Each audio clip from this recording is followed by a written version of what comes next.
여러분, 세탁기가 돌아가고 건조기에 넣고 햇볕에 바싹 말렸는데도 옷에서 나는 이상한 쉰내 경험해 보셨죠?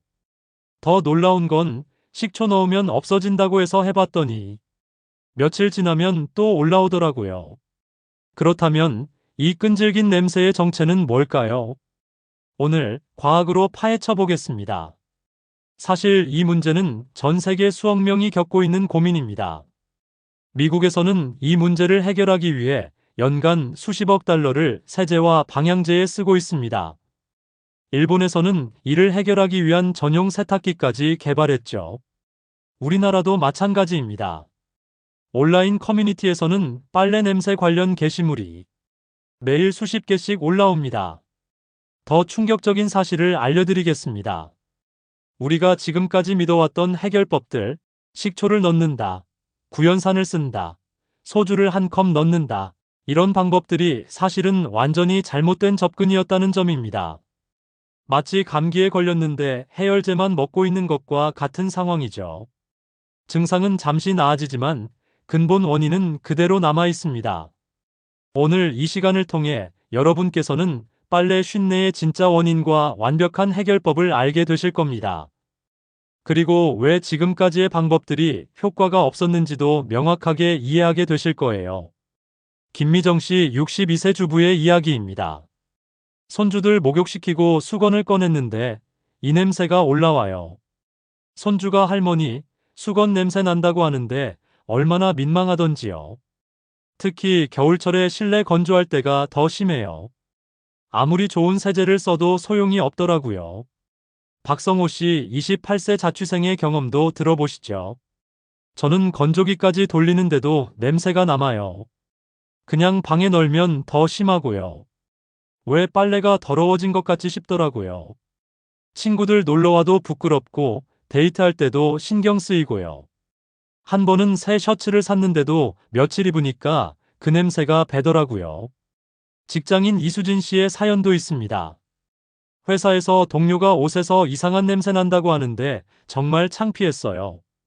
그날부터 향수를 많이 뿌리게 되었는데 그것도 이상하다는 말을 들었죠. 세탁소에 맡겨봐도 마찬가지였어요. 돈만 더 들고 근본적인 해결은 안 되더라고요.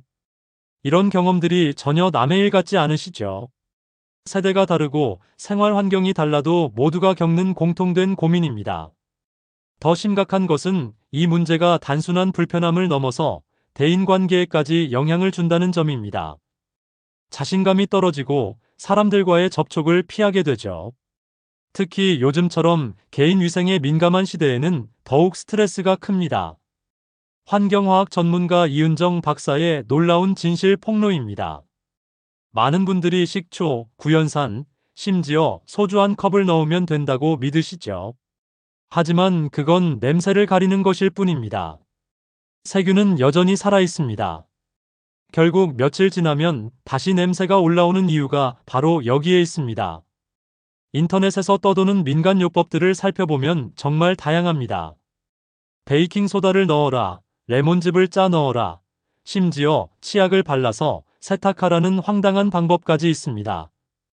이 모든 방법들의 공통점은 무엇일까요?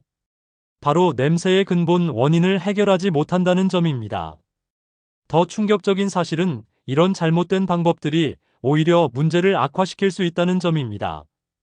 예를 들어 식초의 경우 산성 물질인데 특정 세균들은 오히려 산성 환경에서 더 잘 번식합니다. 구연산도 마찬가지죠. 일시적으로 냄새가 줄어든 것처럼 느껴지지만 실제로는 세균이 더 깊숙이 자리 잡게 만들 수도 있습니다. 소주나 알코올을 넣는 방법도 효과가 제한적입니다. 알코올 농도가 70% 이상이어야 살균 효과가 있는데 일반 소주의 알코올 농도는 20% 내외입니다. 게다가 세탁 과정에서 대부분 희석되어 버리죠. 결국 돈만 낭비하고 효과는 미미합니다. 많은 사람들이 이런 방법들을 시도하고 실패하면서 포기하게 됩니다. 빨래 냄새는 어쩔 수 없는 것이라고 체념하게 되는 거죠. 하지만 과학적으로 접근하면 분명한 해답이 있습니다. 이제 진실을 밝혀드리겠습니다. 이 쉰내의 정체는 바로 모락셀라 오슬로엔시스라는 세균입니다. 이 균이 내뿜는 유기산의 정확한 이름은 4메틸3헥세노익산입니다. 쉽게 말하면 바로 그 걸레 냄새의 진짜 원인 물질입니다. 모락셀라 오슬로엔시스는 1958년 노르웨이 오슬로에서 처음 발견되어 이런 이름이 붙었습니다. 이 세균은 인간의 피부에도 자연적으로 존재하는 상재균 중 하나입니다. 평상시에는 큰 문제를 일으키지 않지만 습하고 따뜻한 환경에서는 폭발적으로 증식합니다. 이 세균이 특히 문제가 되는 이유는 단백질과 지방을 분해하면서 휘발성 유기산을 만들어내기 때문입니다. 우리가 입는 옷에는 피부에서 떨어진 각질, 땀, 피지 등이 묻어 있습니다. 이것들이 바로 모락셀라 오슬로엔시스의 완벽한 먹이가 되는 거죠. 더 놀라운 사실은 이 세균이 만드는 냄새 물질이 사람의 후각에 극도로 민감하게 반응한다는 점입니다. 아주 소량만 있어도 강한 냄새를 느낄 수 있습니다. 이는 진화적으로 부패한 음식이나 오염된 환경을 피하기 위한 본능과 관련이 있습니다. 이 세균은 단순한 곰팡이가 아닙니다. 옷감 섬유 깊숙이 침투해서 마치 뿌리를 내린 것처럼 자리 잡습니다. 겉으로는 깨끗해 보여도 섬유 안쪽에는 여전히 살아있는 상태로 숨어 있죠. 그래서 습기만 있으면 언제든 다시 활동을 시작합니다. 이은성 박사의 더 자세한 설명을 들어보겠습니다. 이 세균은 정말 끈질깁니다. 건조기의 고온에도 버팁니다. 햇볕의 자외선에도 견딥니다. 그리고 식초 몇 스푼 넣는다고 절대 죽지 않습니다. 마치 슈퍼 세균처럼 끈질기게 남아있기 때문에 우리가 흔히 쓰는 방법으로는 완전히 제거할 수 없죠. 구체적으로 살펴보면 더욱 놀랍습니다. 모락셀라 오슬로엔시스는 섭씨 60도까지의 온도에서도 생존할 수 있습니다. 일반 가정용 세탁기의 온수 온도가 40에서 50도 정도인 것을 생각하면 완전히 죽이기 어려운 것이 당연합니다. 건조기의 경우도 마찬가지입니다. 옷감이 손상되지 않는 선에서 사용하는 온도로는 이 세균을 완전히 박멸할 수 없습니다. 더 심각한 문제는 이 세균이 건조한 환경에서도 휴면 상태로 버틸 수 있다는 점입니다. 마치 사막의 선인장처럼 불리한 환경에서는 활동을 멈추고 기다리다가 다시 좋은 조건이 되면 즉시 활동을 재개합니다. 그래서 며칠간 냄새가 없다가도 습한 날이나 땀을 조금만 흘려도 냄새가 다시 올라오는 것입니다. 자외선에 대한 저항력도 상당합니다. 옷을 햇볕에 말릴 때 표면의 일부 세균은 죽을 수 있지만 섬유 깊숙이 숨어있는 세균들은 자외선이 닿지 않는 곳에서 계속 살아남습니다. 특히 두꺼운 옷이나 여러 겹으로 된 옷의 경우에는 더욱 그렇습니다. 산성 환경에 대한 내성도 갖고 있습니다. 오히려 일부 연구에 따르면 약산성 환경에서 더 활발하게 번식하기도 한다고 합니다. 이것이 바로 식초나 구연산을 사용했을 때 일시적으로만 효과가 있고 다시 냄새가 올라오는 이유입니다. 실제로 실험을 통해 확인해 봤습니다. 실험가 최도윤 연구원이 체계적인 실험을 진행했습니다. 똑같은 조건에서 쉰내가 나는 옷 3벌을 준비했습니다. 첫 번째는 식초 1컵을 넣고 세탁했습니다. 두 번째는 구연산 2스푼을 넣고 세탁했습니다. 세 번째는 아무것도 넣지 않고 그냥 세탁기만 돌렸습니다. 3벌 모두 같은 세제를 사용하고 같은 프로그램으로 세탁한 후 건조기까지 돌렸습니다. 실험 직후의 결과는 어느 정도 예상할 수 있었습니다. 식초와 구연산을 넣은 옷에서는 냄새가 현저히 줄어들었습니다. 하지만 진짜 실험은 여기서부터였습니다. 3일 후, 7일 후, 그리고 2주 후까지 지속적으로 냄새를 체크해 본 것입니다. 결과는 충격적이었습니다. 3일 후부터 식초를 넣었던 옷에서 다시 냄새가 올라오기 시작했습니다. 구연산을 넣었던 옷도 마찬가지였습니다. 일주일이 지나자 3벌의 옷 모두에서 거의 비슷한 수준의 냄새가 났습니다. 아무것도 넣지 않고 세탁한 옷과 별 차이가 없었던 것입니다. 더 정확한 측정을 위해 전문 장비를 사용했습니다. 휘발성 유기화합물 측정기로 4메틸 3헥세노익 애시드의 농도를 측정해 본 결과 식초나 구연산 처리 후에도 세균 자체는 거의 죽지 않았음을 확인할 수 있었습니다. 단지 냄새 분자가 일시적으로 중화되었을 뿐이었죠. 이 실험을 통해 명확해진 사실은 기존의 민간요법들이 근본적인 해결책이 될 수 없다는 점입니다.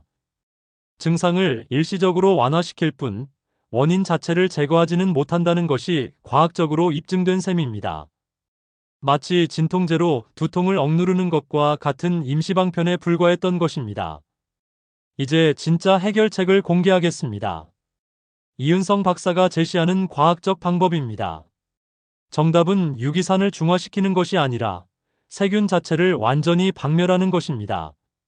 이를 위해서는 워싱소다, 과탄산소다, 그리고 필요하다면 3% 과산화수소를 사용해야 합니다. 흰 옷에는 락스, 색깔 있는 옷에는 과산화수소. 이 방법이야말로 세균을 뿌리째 제거할 수 있습니다.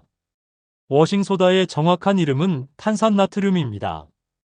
강알칼리성 물질로서 pH가 11에서 12 정도입니다.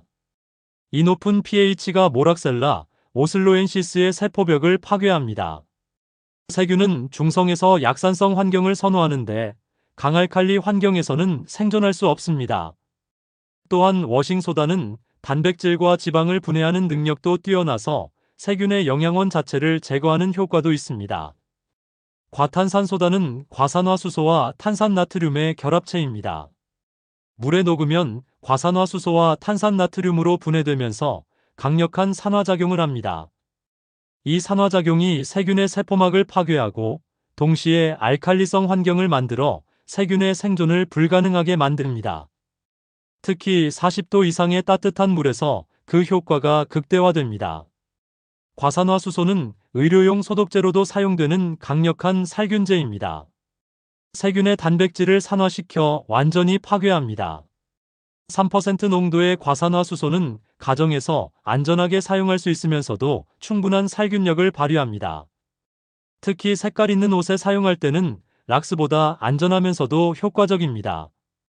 이 방법들의 핵심은 냄새를 가리거나 중화하는 것이 아니라 냄새의 근본 원인인 세균을 완전히 제거한다는 점입니다.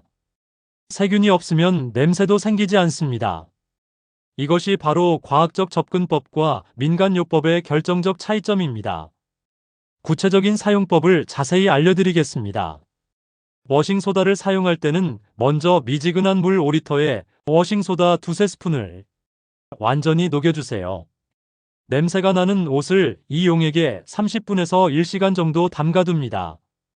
그 다음 평소대로 세탁기에 넣고 세탁하면 됩니다. 이때 세탁기에 추가로 워싱소다를 넣을 필요는 없습니다.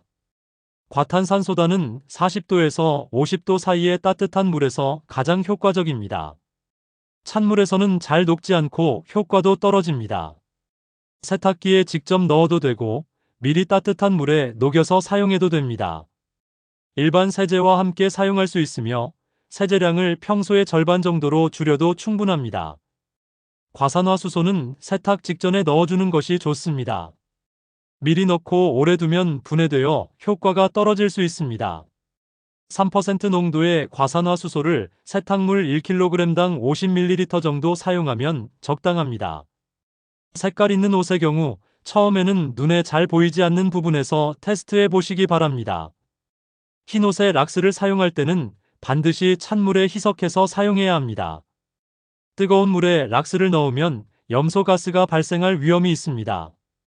또한 락스와 산성 물질을 절대 함께 사용하면 안 됩니다. 세탁 후에는 반드시 충분히 헹궈주세요. 이 모든 방법들의 공통 주의사항은 환기가 잘 되는 곳에서 사용하라는 것입니다. 특히 과탄산소다와 과산화수소는 분해되면서 산소를 발생시키므로 밀폐된 공간에서는 사용하지 마세요. 또한 이런 화학 제품들을 사용할 때는 고무장갑을 착용하는 것이 좋습니다. 실제로 이 방법들을 적용해서 놀라운 효과를 본 사례들을 소개해드리겠습니다. 김미정 주부가 과탄산소다를 시도해봤습니다. 이번엔 박사님이 알려주신 대로 과탄산소다를 써봤어요. 40도 물에 녹여서 수건을 담가뒀다가 세탁기 돌리고 꺼내보니 와, 냄새가 싹 사라졌네요. 2주가 지나도 냄새가 안 납니다. 손주들도 이제 수건이 향긋하다고 좋아해요. 박성호 자취생도 과산화수소로 실험해봤습니다. 색깔 있는 셔츠들 때문에 고민이었는데 과산화수소를 써보니까 정말 신기했어요. 냄새가 완전히 사라졌는데 색깔은 전혀 바래지지 않았어요. 친구들한테 자랑하고 싶을 정도예요. 이제 데이트할 때도 자신있게 입을 수 있어요. 직장인 이수진 씨는 워싱소다를 활용했습니다. 회사 유니폼이 문제였는데 매주 워싱소다에 담가뒀다가 세탁하니까 완전히 달라졌어요. 동료들이 세제 뭐 쓰냐고 물어볼 정도로 변했어요.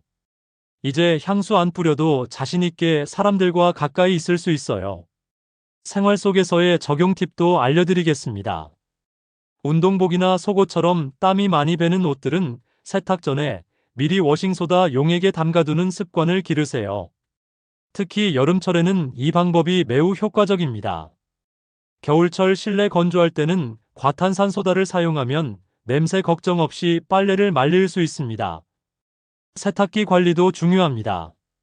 한 달에 한 번 정도는 빈 세탁기에 과탄산소다를 넣고 고온 세탁 프로그램을 돌려주세요. 세탁조에 숨어있던 세균들까지 깔끔하게 제거할 수 있습니다. 세탁 후에는 세탁기 문을 열어두어 내부를 완전히 건조시키는 것도 세균 번식을 막는 좋은 방법입니다. 마지막으로 이은성 박사의 종합적인 조언을 들어보겠습니다.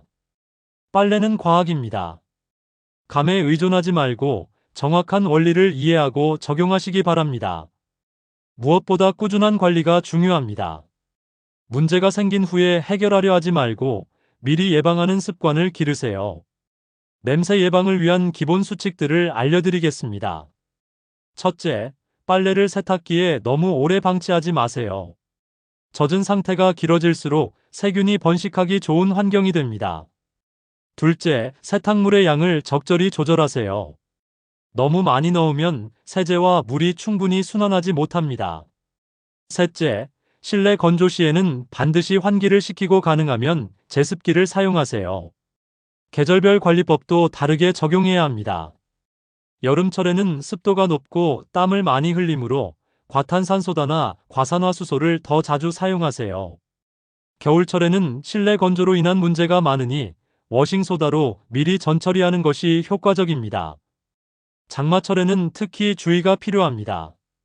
이때는 평소보다 강한 방법을 사용하는 것이 좋습니다. 추가로 알아둘 점들을 말씀드리겠습니다. 새 옷도 처음 세탁할 때는 과탄산소다를 넣어주세요. 제조 과정에서 묻은 화학물질과 먼지를 제거할 수 있습니다. 수건은 특히 세균이 잘 번식하므로 일주일에 한 번은 워싱소다 처리를 해주세요. 운동복은 착용 후 바로 세탁하지 말고 완전히 건조시킨 후 세탁하는 것이 좋습니다. 여러분은 빨래 쉰내를 어떻게 해결해 오셨나요? 오늘 알려드린 과학적 방법을 시도해보고 싶으신가요? 댓글로 경험을 공유해주세요. 여러분의 이야기가 또 다른 분들께 큰 도움이 될 수 있습니다. 특히 성공 사례나 추가 궁금한 점들을 남겨주시면 다음 영상에서 더 자세히 다루어 보겠습니다. 기억하세요. 빨래 냄새는 더 이상 어쩔 수 없는 문제가 아닙니다. 올바른 방법을 알고 꾸준히 실천하면 완벽하게 해결할 수 있습니다. 깨끗하고 상쾌한 빨래로 더 자신감 있는 일상을 만들어 보세요. 지금까지 빨래 쉰내의 진실에 대해 알아봤습니다. 다음에도 더 유익한 생활 과학 정보로 찾아뵙겠습니다. 감사합니다.